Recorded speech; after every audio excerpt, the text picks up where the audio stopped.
Good evening, students. Welcome to my YouTube channel.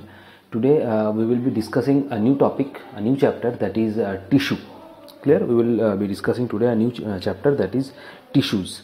Now in this chapter in this session we will first discuss plant tissues. Then in the next session we will discuss animal tissues, because this tissue is mainly of two types. One is your plant tissue and one is your animal tissue. So today plant tissues will be covered in this session, and in the next session we will be sharing the animal tissues part, and the chapter will complete. Clear?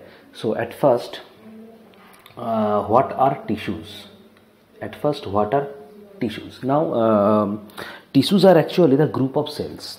Tissues are actually the group of cells. When a group of cells combined together and they achieve a particular function, then they forms a tissue. Clear? So number one point, tissues are a group of cells. A group of cells. A group of cells. They are similar in structure.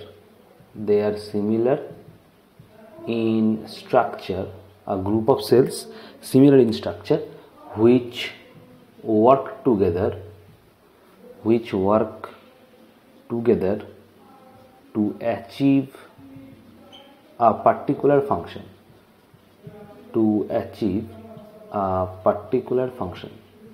Then they are known as tissues. Now these tissues have all of these tissues have a common origin. All of the tissues have their common origin, and they may be simple, they may be complex. So number 2 point will be now these tissues are actually the combination of cells. Clear? Tissues are the combination of cells. So all cells of tissue have a common origin. So all cells of a tissue have a common origin.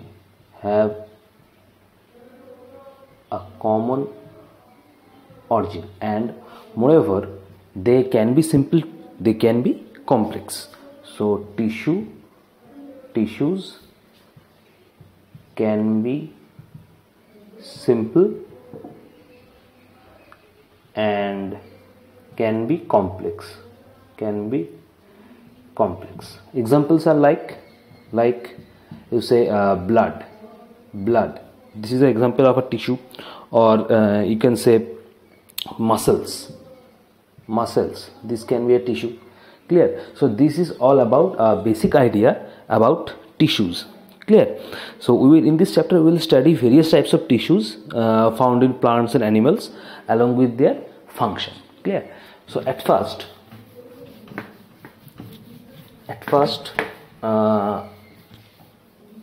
if we want to classify tissues, then there will be two types. One is plant tissue and one is your animal tissues. Clear? Depending upon the type, we can classify it as plant tissue and animal tissue. So in this section we will discuss only about plant tissues.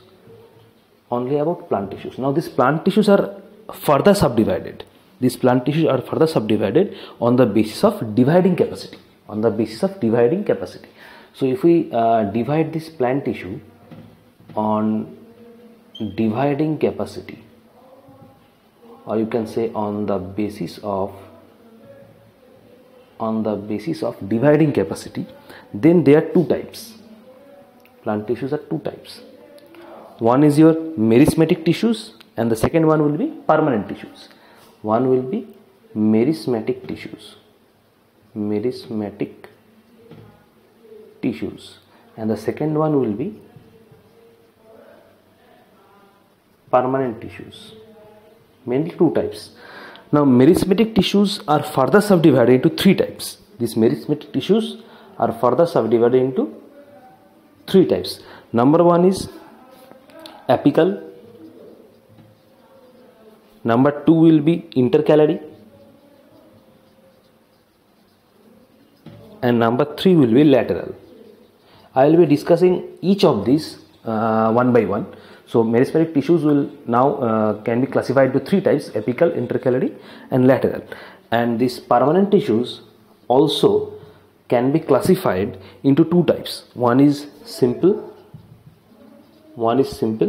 and the second one is complex.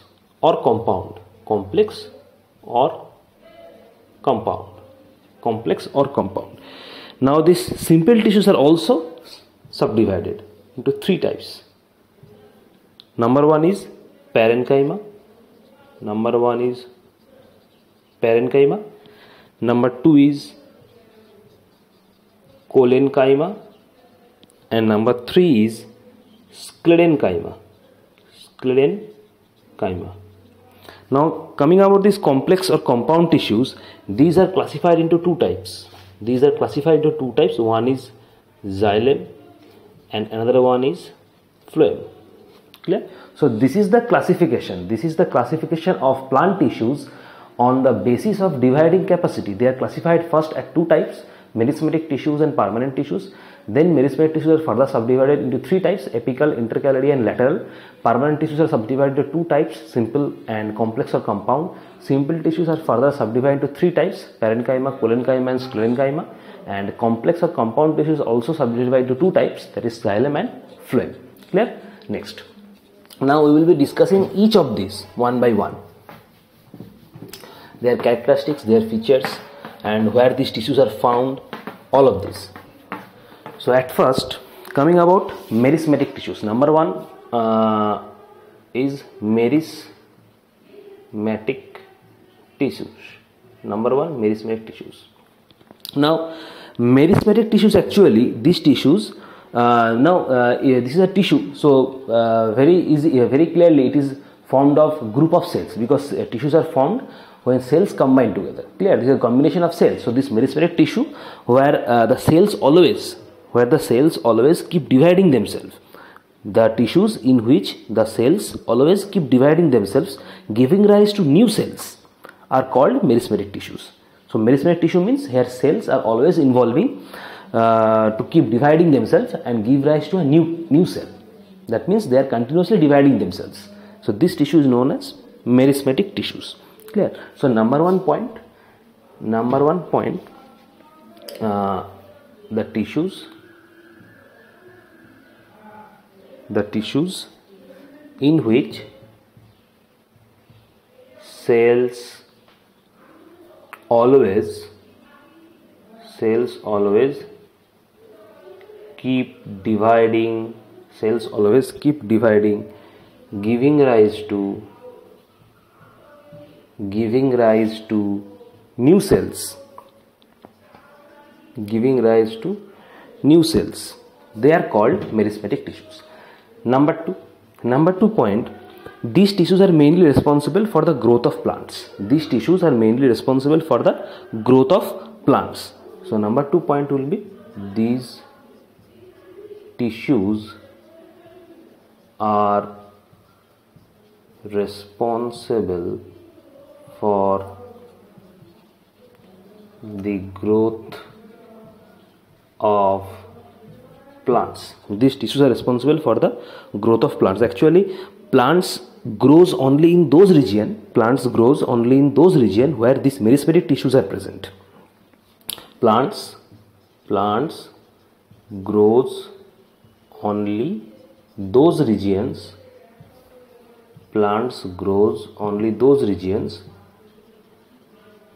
where meristematic tissues are present.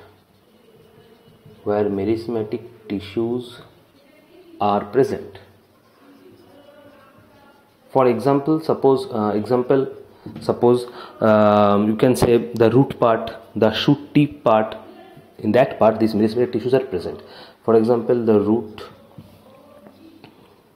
part and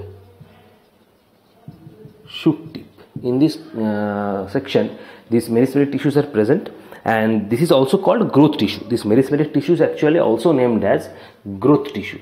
This is also known as growth tissue, because in these tissues cells are always involved, giving rise to new cells, and the tissues are also responsible mainly for the growth of plants. That's why these tissues are known as growth tissues.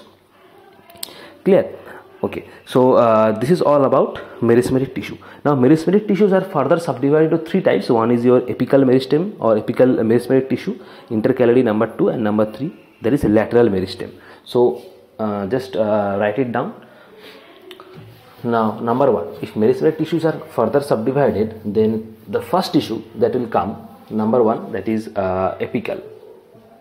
That is apical, or we can say this is apical meristem. Simply apical or apical meristem. Now, where are these tissues are present?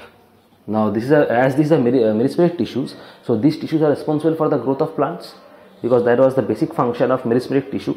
Now, this apical meristem mainly present at the growing tips of stems. These are mainly present at the growing tips of stems and roots. So, number one point, they are present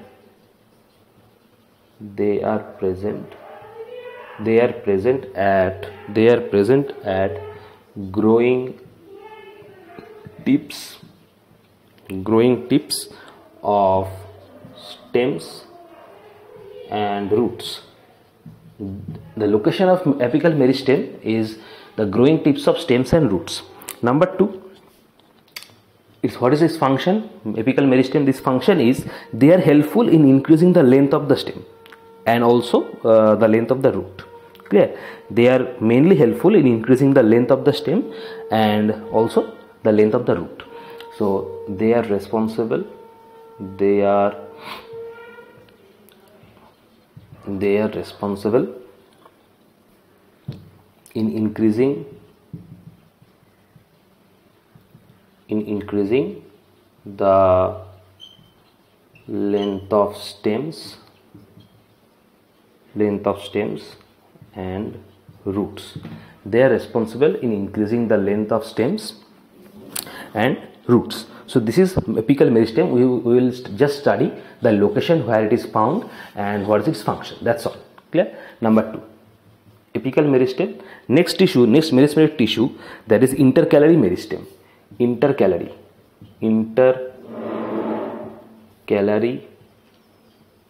meristem. Intercalary meristem. Now, where these tissues are present, they are present at the base of leaves or internodes. They are present in base of leaves or internodes. So, first point would be the location of these tissues. That is, these are present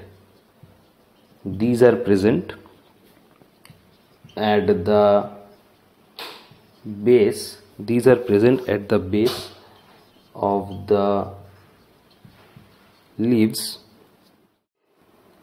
or internodes or you can say or internodes of twigs. Twigs means small plants of twigs. These are present at the base of the leaves or internodes of twigs. Number one. Number 2 point, what is its function? Its function is it helps in longitudinal growth. It helps in longitudinal growth, that is the elongation of plants.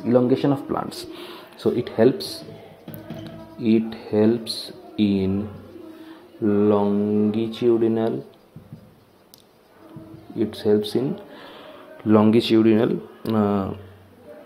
growth, that is also known as elongation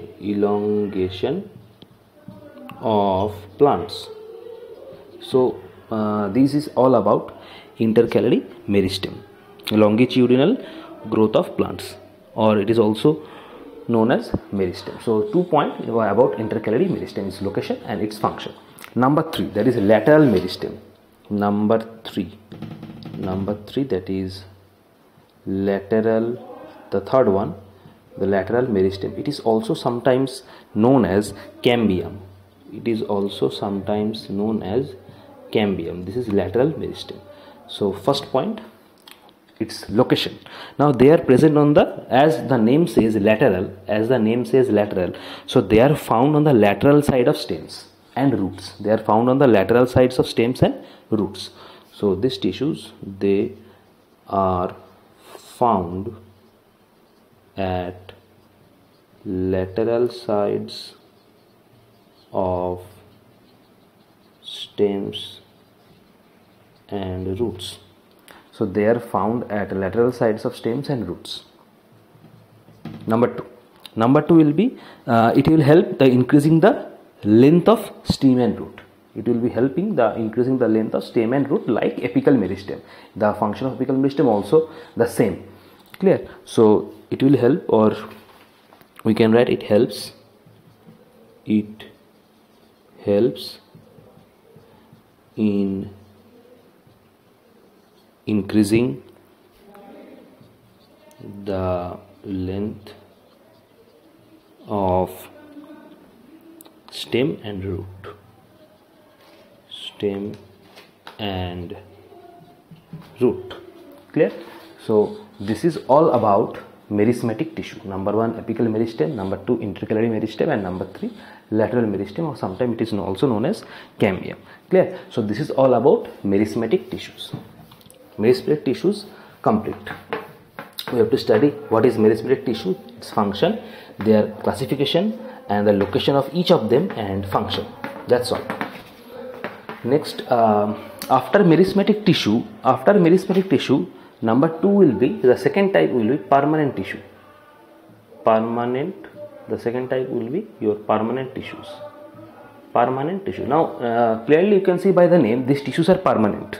These tissues are permanent, and they will not divide. They will not divide like meristematic tissues. These tissues are permanent tissues. Clear?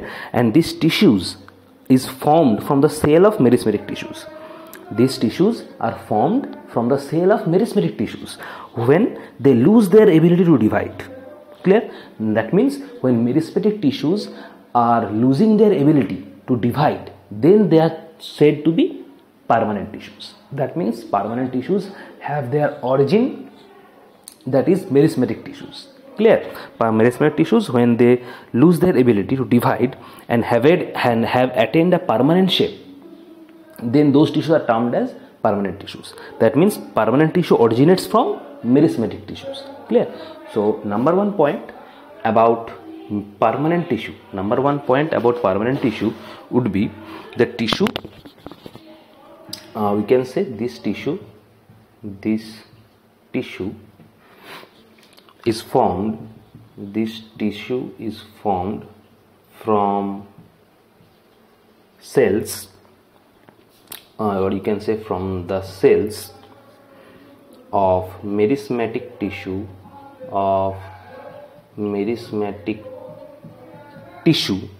when they lose their ability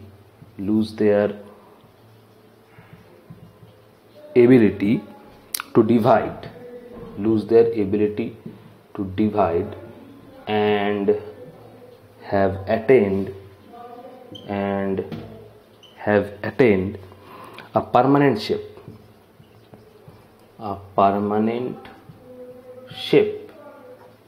then they are termed as permanent tissues. Then the tissues are termed as permanent tissues, and the process is termed as differentiation. So we can write this tissue is formed from the cells of meristematic tissues when they lose their ability to divide and have attained a permanent shape and also size, and the process is known as differentiation. So we can write by the process called differentiation. So what is differentiation? The process by which meristematic tissues are termed as permanent tissues, or we can say the meristematic tissues converts to permanent tissues when they lose their ability to divide. Then the process is termed as differentiation, and the tissues are termed as permanent tissues. Clear? Next. So now these permanent tissues are classified actually 2 types. One is simple permanent tissue, and the second one was one is simple permanent tissue, and the second one is complex or compound. Clear? So the first category in permanent tissue, that is I'll just erase it. So you can take a screenshot, or you can write, because this board is small, that's why. So I'll first erase it and then I'm writing. So the first one, that is about permanent tissue, the first category that come, number 1, simple permanent tissue. tissue, simple permanent tissue. The first one, that is simple permanent tissue. Now, as the name says simple, so simple permanent tissue, this is E. So simple permanent tissue, that means it is made up of only one type of cells. It is made up of only one type of cells. So simple permanent tissue, it is made up of only one type of cells. It is made up of only one type of cells. Clear? Simple permanent tissues are further classified into three types. Simple permanent tissues are further classified into three types. One is your parenchyma.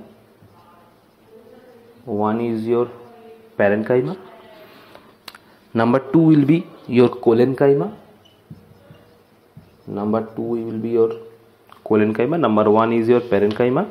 Number two will be your collenchyma. And number three, the last category, that is sclerenchyma.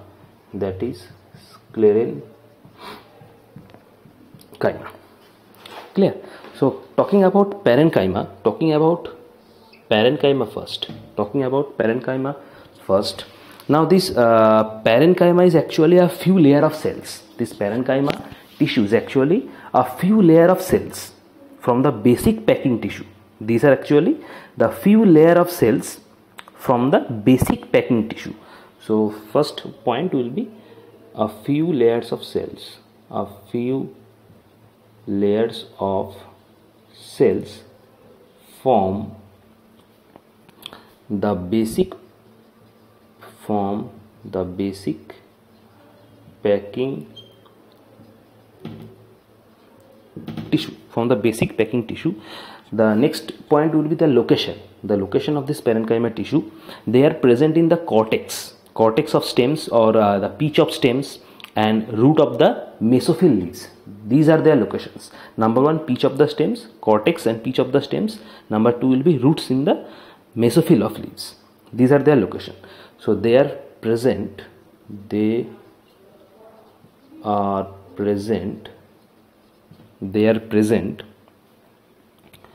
in cortex.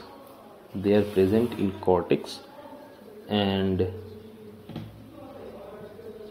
pitch of stems and roots in the mesophyll of leaves.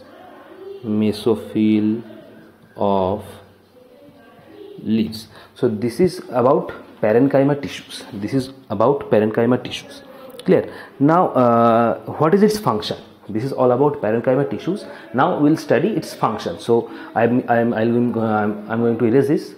Just take a screenshot or write in your copy. This is all about parenchyma tissues. Next point will be its function. What is the function of parenchyma tissues? Next parenchyma tissues, its function. Particularly we'll study its functions. The functions of parenchyma tissues.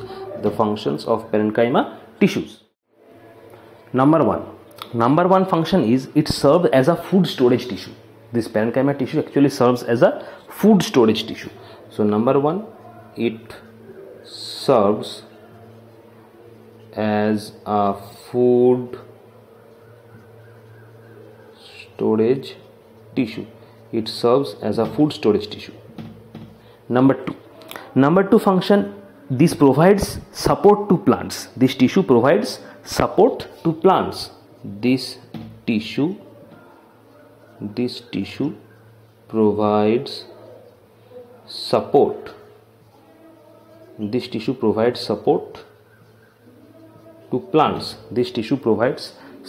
To plants. Clear? Number three, when these parenchyma cells contain chlorophyll in some situation, then it also perform photosynthesis. Just write it down when I am saying, because I am not going to write this in board. Clear? Because the space is not so much, so just write it down while I am saying. When these parenchyma cells contain chlorophyll in some situations, it performs photosynthesis. Such type of parenchyma cells are termed as chlorenchyma. Such type of parenchyma cells are termed as chlorenchyma. I am repeating again, when the parenchyma cells contains chlorophyll, in some situations it can also perform photosynthesis like leaves, and in that case such type of parenchyma tissues are called as clorenchyma. Clear? Such type of parenchyma tissues are termed as clorenchyma. Clorenchyma,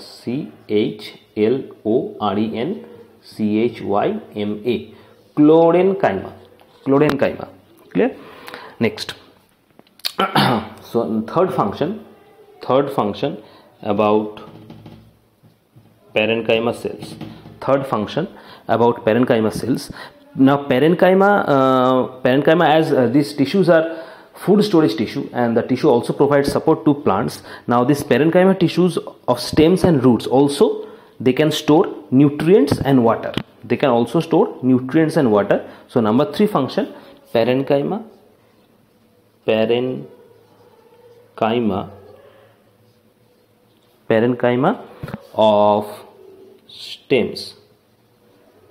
of stems and roots also store nutrients and water. So this is the function of parenchyma tissues. Clear? Now next, so we have studied their characteristics and their functions of parenchyma tissues. Number 2 will be your collenchyma. Now talking about collenchyma, these tissues are generally found in leaf stalk. Below the epidermis and leaf midribs. So the location is mainly leaf stalk below the epidermis and leaf midribs. So collenchyma, these tissues are found, the location of these tissues, that is these tissues are found in leaf stalks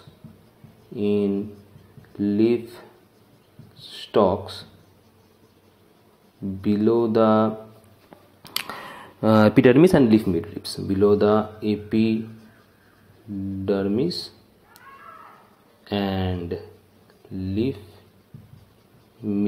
This is the location of collenchyma tissues. They are found in leaf stalks below epidermis and leaf midribs. Clear? So this is all about collenchyma.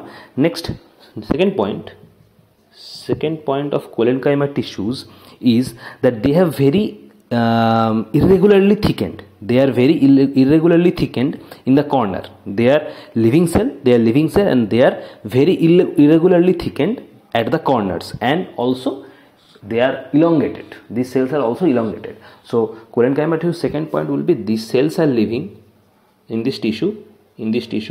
Cells are living. They are elongated. Cells are living. They are elongated and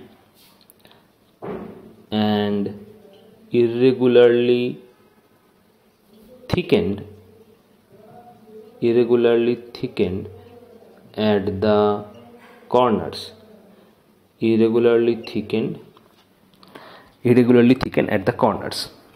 Clear? This is the second point about collenchyma. The cells are elongated, they are living, and they are irregularly thickened at the corners. Number 3 characteristics on number 3 about the collenchyma cells, that is they have very little intercellular space. They have very little intercellular space. They have very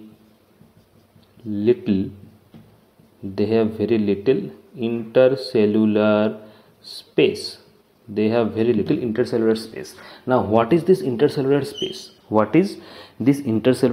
This collenchyma tissues have very little intercellular space. Now the question is, what is this intercellular space? Intercellular space, that is the space between the two cells. That is known as intercellular space. Clear? And the space between the two cells, that is intercellular space, is very large, is very little in collenchyma tissues. That is, they have very little intercellular space. Clear? Second point, that is the function. This is all about characteristics of parenchyma tissues, and the second point would be its function. Its function. The function of parenchyma tissue, it provides actually the mechanical support. It provides mechanical support and also the flexibility to plants. Provides mechanical support and provides flexibility, or you can say elasticity, to plants. So its first function, parenchyma tissues, that is it provides mechanical support. It provides mechanical support and flexibility, or you can say elasticity to plants. Clear? So it's only one function of parenchyma tissues, that is it provides flexibility and there is elasticity and provides mechanical support. Clear?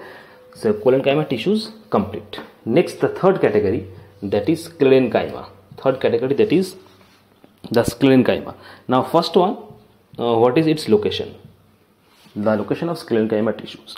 This type of tissue is present in stems, actually mainly found in stems, the veins of leaves, also the covering area, the hard covering area of seeds and nuts. So there are three locations. Number one, found in stems. Number two, veins of leaves. And number three, the hard covering of seeds and nuts. These are their location. So they are present, sclerenchyma tissues, they are present in stems, in the veins of leaves, and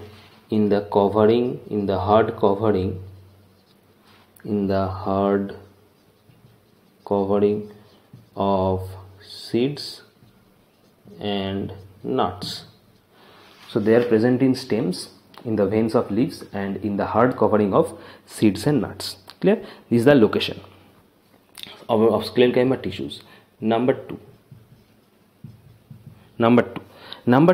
that is the sclerenchyma tissues. Very important. The sclerenchyma tissue, in sclerenchyma tissue, the cells are dead. They are dead cells. That means the sclerenchyma tissues are formed of dead cells. The cells involving the sclerenchyma tissues are dead. So number 2 point, that means they are not living. The cells of these tissues,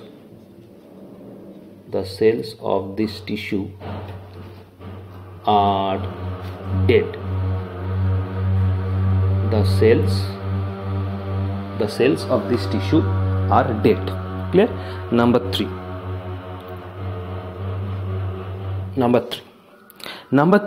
cells are very thickened. The cells were very thickened due to lignin. Now what is lignin? Lignin is a chemical substance. Just know it by name, that is lignin as a chemical substance. It actually acts as a cement. This lignin acts as a cement and hardens them. So due to the presence of this lignin, that is a chemical substance, the cells wall are very thickened in sclerenchyma tissues. So number 3 point, cell walls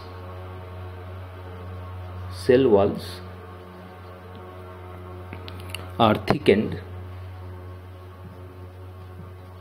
Cell walls are thickened due to lignin.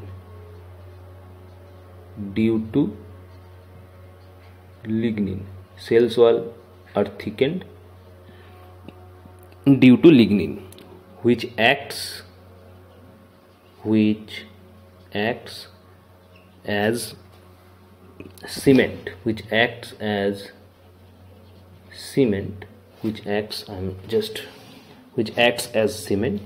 and hardens them.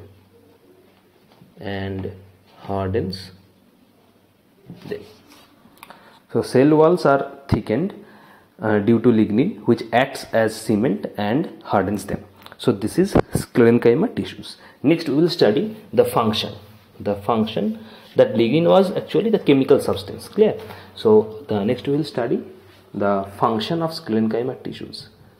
The function of these sclerenchyma tissues. What is its function? Number one, it is known to be the chief mechanical tissue. This sclerenchyma tissue is actually known to be the chief mechanical tissue which makes plant very hard and stiff. So I will write this sclerenchyma tissue it is mainly known to be the chief mechanical tissue. So it is known to be the chief mechanical tissue. It is known to be the chief mechanical tissue which makes plant hard and stiff. For example, coconut. For example, if you're talking about coconut, the husk of coconut, which is made up of sclerenchyma tissue. Example is husk of coconut. It is made up of sclerenchyma tissues. Clear? So also the second function, also there is a function of sclerenchyma tissue, that is it provides rigidity and flexibility to plant. It provides rigidity and flexibility to the plant body. It provides, so number 2 point will be it provides rigidity, flexibility. It provides rigidity and flexibility, and also elasticity. You can say flexibility is elasticity actually. Rigidity, flexibility and elasticity to the plant body,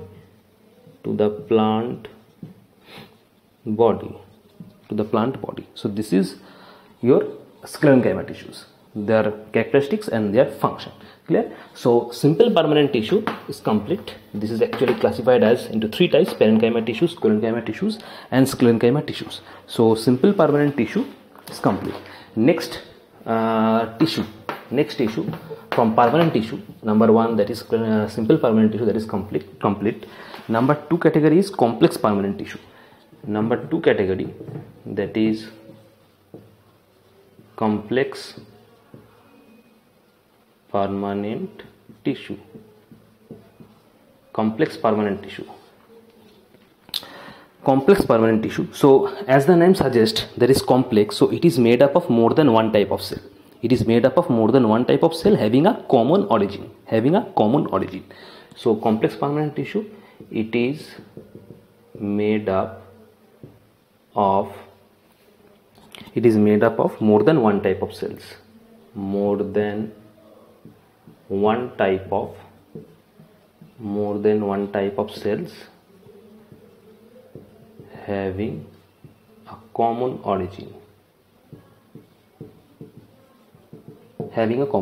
They are complex permanent tissue. The complex permanent tissues are further subdivided into 2 types. One is your xylem and the second one is your phloem.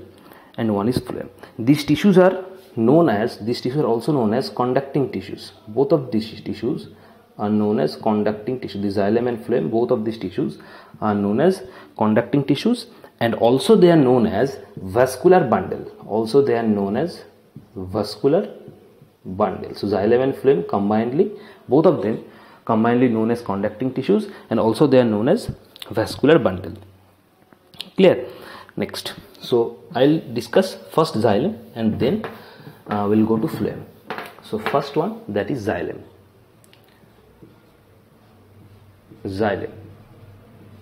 First one, that is xylem. Now this xylem tissue, it is responsible for the transport of water. It is mainly responsible for the transport of water and minerals from the root part to the other part of the plant. Clear? So it is responsible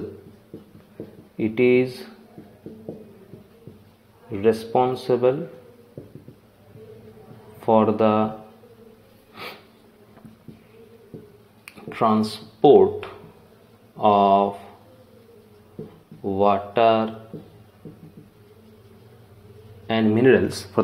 of water and minerals, from from roots to other parts of the plant, from roots to other parts of plants. Clear? This is the main function of xylem tissues. They have also thick walls and many of them are dead. So number 2 will be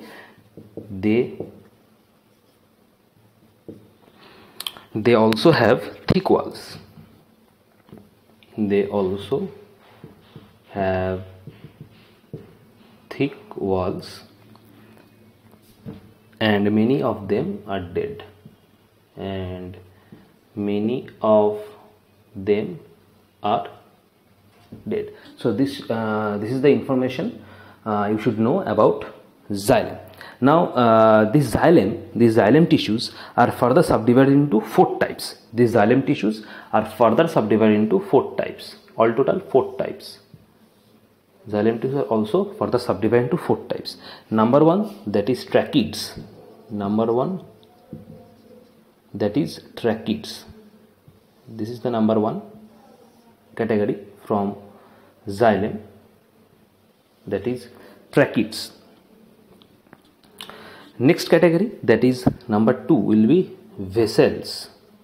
Number 3 will be your xylem parenchyma. Xylem parenchyma. And number 4 will be xylem fibers.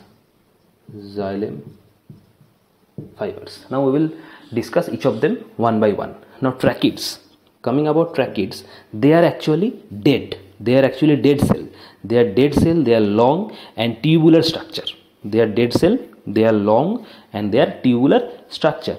So first point, they are dead, long and tubular structure. Clear? Number 2. Number 2 will be they transport water and minerals vertically. They transport water and minerals vertically. They transport water and minerals vertically. This is all about tracheids. Now coming to vessels. They are also long. They are also tube-like structure. They are also long and they are also tube-like structure, and they formed by a row of cells. They formed by a row of cells when they are placed end to end. So number 1 point about vessels, that is they are long. They are long and they are also tube-like structure. Tube-like structures. They are formed by a row of cells when placed end to end. When placed end to end, this is E. When placed end to end. Clear? They are also dead cells like tracheid.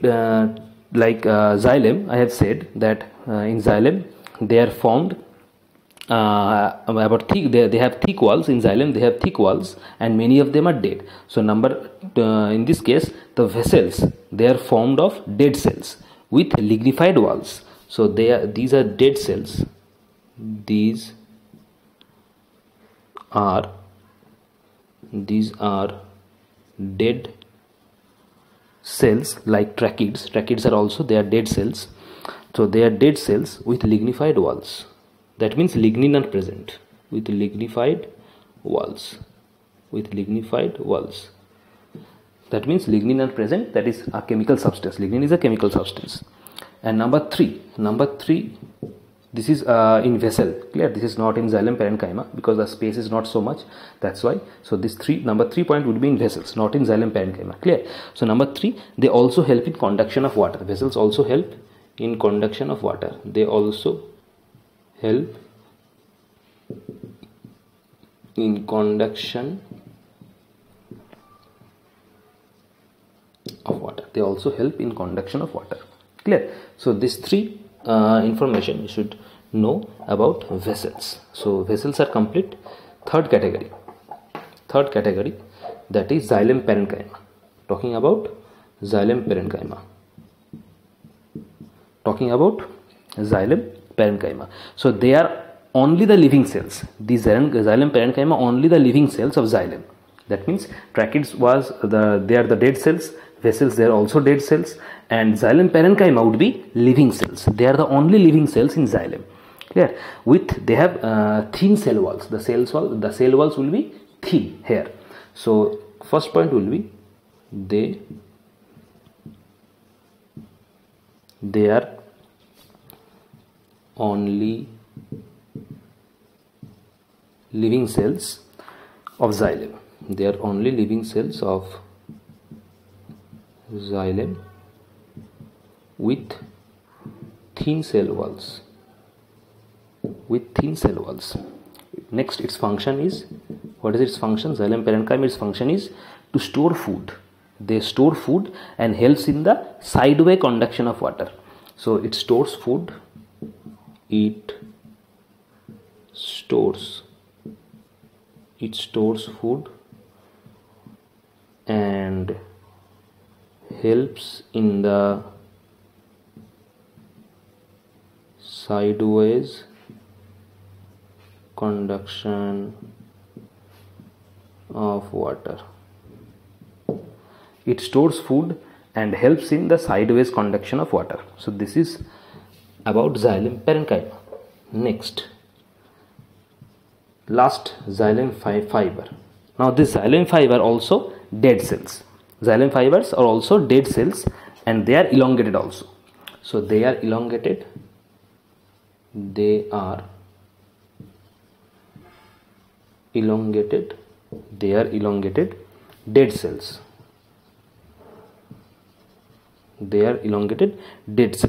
And the cell walls are here thick. That means, and thick cell walls. The cell walls are thick and thick cell walls. Clear? Number two is they are very supportive. These xylem fibers are very supportive and in functioning of the xylem. So they are very supportive in functioning of the xylem. This is the function of xylem fiber. So they are very supportive. They are very supportive. In functioning of the xylem. They are very supportive in functioning of the xylem. Clear? So xylem, total xylem part complete. Number one, trachea. Number two. So xylem part complete. Number one, that is trachea, vessels, xylem parenchyma, and xylem fibers. Clear? Last part from this your plant tissues, that is phloem. This is the last part after xylem, that is phloem. The phloem part. Clear? Phloem. Clear? Now the phloem, about phloem is its function is it transport food. Its main function is it transports food from leaves to other part of the plant. It transports food from leaves to other parts of the plant. So it transports, phloem is, it actually transports food. It transports food from leaves to other parts of the plant. It transports food from leaves to other parts of the plant. Clear? So this is all about phloem. Now this phloem also, like xylem, this phloem also is made up. This phloem is also made up of fourth category, under fourth category. That is, number one will be your sieve tubes. Number two will be companion cells. Number three will be phloem fibers, phloem fibers. And last, number 4 will be your phloem parenchyma, phloem parenchyma. Clear? All total 4 category under phloem. It transports actually food from leaves to other parts of the plant. This is the basic function of phloem. So number 1, coming to sieve tubes. First function of sieve tube, that is just to study its mainly characteristics, not functions are not needed. So sieve tubes main characteristic is they are tubular cells. They are tubular cells with perforated walls. They having a tubular cells with perforated walls. So these are tubular cells with perforated walls. Clear? Number 2 characteristic is they have a very thin layer of cytoplasm. They have a thin layer of cytoplasm. They have a thin layer of cytoplasm. So they have a thin layer of cytoplasm, and they are tubular cells with perforated walls. So sieve tubes. Next, companion cells. Companion cells, they are very small. These cells are very small and elongated, and they are having thin walls. They are not perforated. Like sieve tubes, they have perforated walls, but in case of companion cells, the cell walls are not perforated. Clear? They are small and elongated also. So number 1, they are small, elongated. They are small, elongated, and thin walls. So they are small, elongated, and thin walls which are not perforated. Which are not perforated. So they are small, elongated, and thin walls which are not perforated. Clear? And companion cells, they help sieve tubes in translocation of food. That means these companion cells actually help sieve tubes. These companion cells actually help sieve tubes in translocation of food. So they help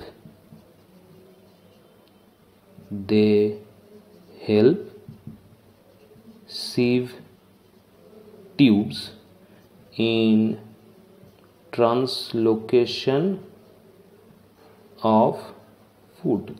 They help sieve tubes in translocation of food. Clear? So this is about companion cells. Third one, that is phloem fibers. Now talking about phloem fibers, they are very thick walled. They are very thick walled sclerenchyma cells. They are very thick walled sclerenchyma cells, and they provide mechanical strength. That means phloem fibers, they are made of sclerenchyma cells, and they having the cell wall very thick. They are very thick cell walls. So phloem fibers, talking about phloem fibers, they are thick walled. They are thick walled of sclerenchyma cells. They are thick walled of sclerenchyma cells. Number 1. Number 2 will be its function. Its function will be they provide mechanical strength to the tissue. They provide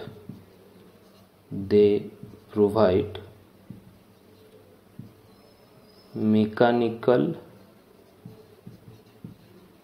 strength. They provide mechanical strength to the tissue. This is our phloem fibers. They are thick walled of sclerenchyma cells. They are made up of sclerenchyma cells, and they provide mechanical strength to the tissue. So this is phloem fibers. Last, phloem parenchyma. So I am going to erase this. Next, phloem parenchyma. Phloem fibers complete. Next, phloem parenchyma. The phloem parenchyma are very thin walled. That means the cell wall is very thin. Phloem parenchyma, they are very thin walled cells, and they all help in storage. They help in storage and conduction of food. So number 1, they are thin walled. They are thin walled. They are thin walled cells. They are thin walled cells, and they help in storage. They help in storage. They help in storage and slow lateral conduction of food and slow lateral conduction of food. That means food is conducted laterally but very slow. So this is all about your phloem. Total 4 category, that is sieve tubes, companion cells, phloem fibers and phloem parenchyma. So your plant tissues complete. Your plant tissues complete. Next session we will study animal tissues. Now question is asked. The question is sometimes asked in your CBSE, that is write differences between meristematic tissues and permanent tissues. The question is the write differences between meristematic tissues and permanent tissue. So the difference you will find your NCERT book or any other reference book. Just study the differences, and all total there will be 4 to 5 points, but you will get in your NCERT textbook. If not, any reference book, you can find this answer, that is the difference between meristematic tissue and permanent tissues. Clear? So your plant tissues complete. In the next session we will complete animal tissues and the chapter will complete. Clear? Thank you.